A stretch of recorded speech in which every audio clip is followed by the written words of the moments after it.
The original text of this story contains links back to all referenced prior stories for context. A link to the text post can be found in the video's description. The past was a wild time. There were people called town criers who would go to the city square and scream the news to everyone who would listen, because without child labor laws, it was perfectly normal for people to not know how to read or write. Things being full circle as they are, nowadays people glue themselves to social media, and while perhaps they can read or write, they choose instead some asshole yelling at a screen on TikTok or YouTube. The person who won't read is no better off in this aspect than the person who can't read. Anyway, the town crier. Wait, as I've discussed before, I get a lot of off time at work. Due to some to-be-sorted health issues, I've mostly been playing my off time close to the vest, limiting my mental health days, and instead using that time for date-to-be-determined doctor's visits and such. There comes a time, however, that I will have to use the time or lose it. So I have to play this delicate game of saving as much time as possible just in case, while still taking some time off. My wife's usual, take several days off and let's run away, is going to have to wait. So in the course of taking my time piecemeal, I will work a half day and leave. I bring along my soapbox from the beach that time and don a red gold coat with white breeches and tricone hat. Then I head to downtown, town squares of these little towns about 45-ish minutes around where I live. And I ring the handbell and yell, "Hear ye, hear ye," until I have enough eyes on me, and I allow them to revel in the legend of Mo Phillips. For example, "Hear ye, gather round and hear the time that Mo Phillips, armed with nothing but a large box of cicadas, broke a very bad man down to the point of absolute madness." Then, of course, I paraphrase the whole story to the aghast faces of onlookers.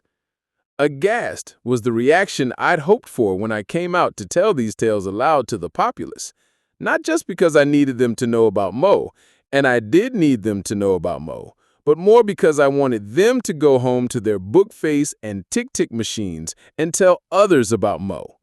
Leaving work at noon, driving an hour, setting up for 2 and driving home means I am always back in the house by 4 p.m., just in time for the none the wiser wife person to become hip to my new shenaniganous dipshittery. One problem, though. While I live in a decent-sized city, 3rd largest in NC and 69th in the United States, the internet has made the world a little place. The downtown people on their lunch breaks had gathered around and heard the legend of Mo, hey, there's the thing, and had gone home to tell about it, just as I intended. What I forgot to consider is that the fact that we live in the seat of our census-designated area, meaning that social media gathering places, think local FB groups, would come to discuss the goings-on in the surrounding communities as if Greensboro proper, and eventually Mo Phillips would come up. Of course, because I'm ignorant and uniquely not self-aware, this didn't stop me from leaving my house every Wednesday afternoon and spinning motels old and new. Sometimes I would begin them with the question to elicit some call-in response from the crowd. Me: "Did y'all know? Mo Phillips is so brave." Crowd: "How brave is he?" Me: "One time he went backpacking in Europe where he met 3 American white dudes drinking at 8 a.m. in a hostel and went camping with them." Man in the crowd: "Yeah, so?" Me: "So he lived to tell about it." Everyone was shocked. My dumbass was playing Icarus, though. The plan to do this shit in little podunk towns where no one I actively still lived would only be so sustainable before having to either repeat locales or go further. What I also failed to account for is the fact that damn near everyone over the age of fucking 12 is carrying a camera capable of shooting sparkling 4K video in their pocket. So about last Wednesday, wife person had a normal doctor's appointment of her own and was home earlier than her regular 4 p.m. So when I pulled up to the house at 3:48 p.m. and she was standing on the front porch waiting on me, I should have known there was trouble. Wife person: "I've been calling you. Where the hell you been?" Wife person: "Choose your words wisely. This is the part where I inform you that I live in a Piedmont region, so these little podunk towns are sometimes geographically situated in wooded or mountain foothills areas with notoriously shitty cell signal.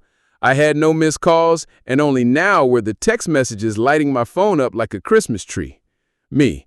I went to, cut a yard? Wife person. Sir, the lawnmower is in the garage. I looked. Wife person. Stop it. I was on TikTok and I saw this.